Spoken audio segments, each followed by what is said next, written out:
Ennyo olwa Buganda yaffe, ekitiibwa kya Buganda kyava. Naabwe abengabi ensamba awo ndyoke zidde okunywa ezijja kuba ssaawa 8 ate nga ku ssaawa 9 olwo abalenzi balyoke basambagane bulungi nnyo n'enkima ziwalampa emiti ku lunaku olwo lwennyini Oweekitiibwa Noah Kimba yabaddewo era nga bwe kityo katumala ate okuddayo mu kitiibwa kya Buganda tusobole okuba ntweyongerayo kutusaako ebigenda mu maaso wano mu Bulange.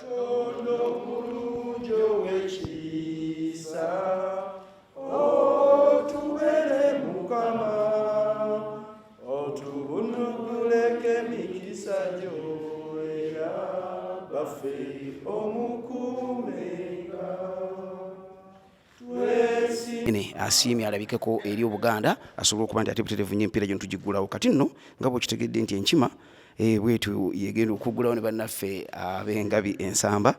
giri sayidi yombi abaana bawala emyaka 49 ng'emipiira gy'ebika gitegekebwa obwo buwanguzi bw'amaanyi nnyo ate Ssaabasajja Kabaka bwe twali tudduka emisinde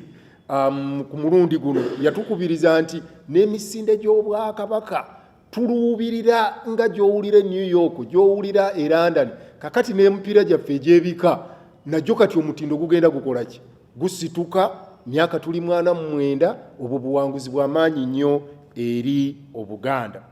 Njagala okutwala omukisa guno ate n'essanyu eringi okubategeeza nti Ssaabasajja Kabaka asiimye okuggulawo empaka ez'omupiira gw'ebika ng'ennaku z'omwezi 13 omwezi guno ogwokutaano 2023 mu kisaawe e Wankulukuku. Bannamukisa abagenda okuggulawo kyekika eky'enkima nga battunka ne bannaffe ab'engabi ensamba. Abo be bafunye omukisa omupiira oguggulawo mu maaso g'empologoma. Omupiira ogw'abalenzi gugenda kutandika ku ssaawa 9 nga bulijjo ate omupiira ogw'abawala gwo gugenda kutandika ku ssaawa 8. Ebisale sente ntono okuyingira $1,000 naye waliwo bannaffe ba VIP yagamba nti nze nja kusasula $200 okwongera okuwagira enteekateeka eno so nga ate n'abaana ab'amasomero ekyomukisa omulungi abaana baffe kati bali mu luwummula abazadde tubasaba abaana mubaleete abaana bano bwe batandika nga bakyali baana bato ne balaba emipiira gino bongera okufuna okwagala eri omuzannyo guno naye ate n'okwagala ebika byabwe. N'olwekyo abazadde kiba kirungi nnyo omwana ne bwe kibanga ekika kyo si kyekizannya kakibenga empologoma si yezannya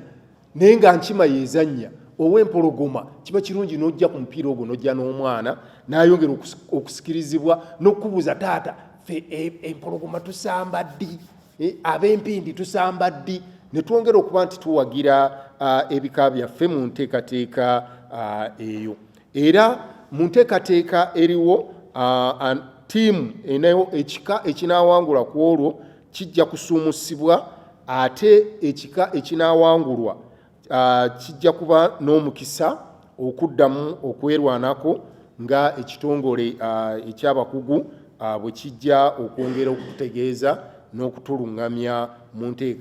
mu nteekateeka eno. Njagala okutwala omukisa guno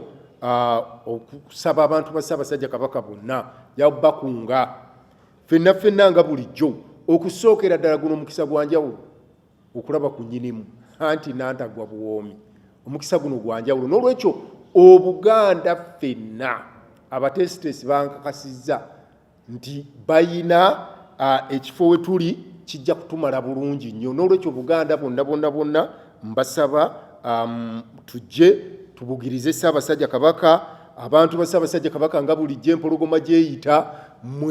mbeebaza bwebaza nti omulimu mugukolera ddala ffenna ku lunaku olwo tube nga tuvaayo okulaba ku nnyinimu ate n'okujja okuba nti twetaba ku mupiira guno oguggulawo emipiira gy'ebika 2023.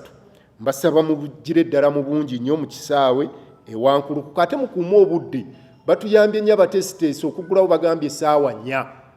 ebyokulya bw'oyingira ebyokulya n'okunywa byonna teweetaaga kujja na kaveera enteekateeka ekoleddwa bulungi nnyo okusobola okuba nti buli kyoyagala kyonna ng'oyingidde mu kisaawe ojja kuba okifunira ddala bulungi era nga bulijjo tukuume eddembe mbasaba bulungi